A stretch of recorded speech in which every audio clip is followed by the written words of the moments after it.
पवित्र भगवद गीता के 7वें अध्याय में, जिसे ज्ञान विज्ञान योग कहते हैं, भगवान कृष्ण अर्जुन को गहरी सच्चाइयां बताते हैं। यह अध्याय ज्ञान और आत्म साक्षात्कार के द्वारा मोक्ष के मार्ग को प्रकाशित करता है। भगवान कृष्ण, जो परमेश्वर हैं, अपने दिव्य रूप का वर्णन करते हैं। वो सारी सृष्टि के मूल हैं। वो दिखाई देने वाली और न दिखाई देने वाली दोनों तरह की वास्तविकता है।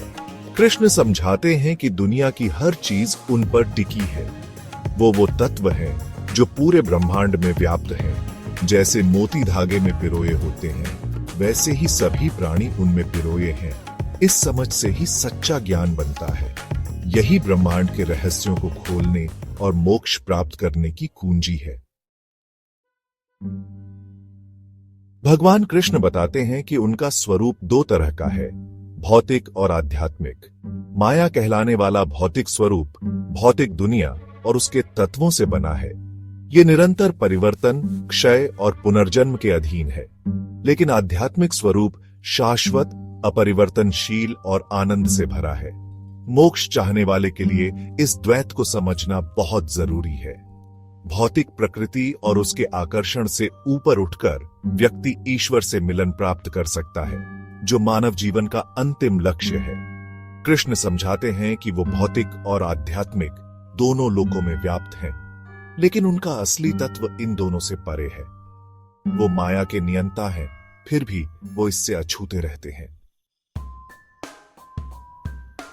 माया, जो भगवान की मायावी शक्ति है, एक ऐसी ताकतवर चीज है जो आत्माओं को जन्म और मृत्यु के चक्र में बांध देती है। ये ईश्वर से अलग होने का भ्रम पैदा करती है। ये प्राणियों को सांसारिक इच्छाओं और मोह से लुभाती है। लेकिन कृष्ण अर्जुन को आश्वस्त करते हैं कि माया पर विजय पाई जा सकती है। ज्ञान, भक्ति और निःस्वार्थ कर्म के द्वारा व्यक्ति इसके चंगुल से मुक्त हो सकता है। ईश्वरीय इच्छा के आगे समर्पण करके और सभी कर्म कृष्ण को अर्पित करके माया का भ्रम धीरे धीरे दूर हो जाता है।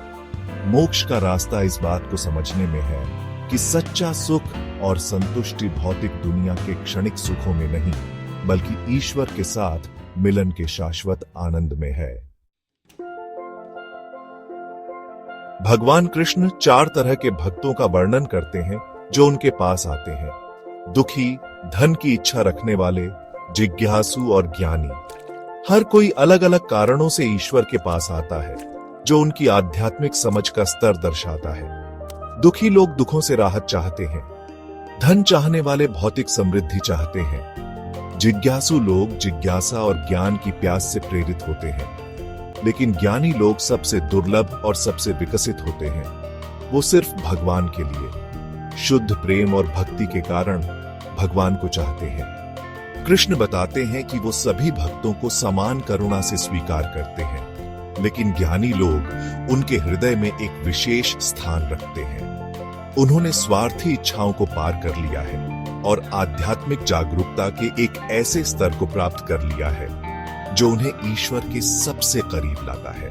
अपनी अटूट श्रद्धा और निस्वार्थ सेवा के माध्यम से ज्ञानी लोग दूसरों को प्रेरित करते हैं और मोक्ष के मार्ग को प्रकाशित करते हैं।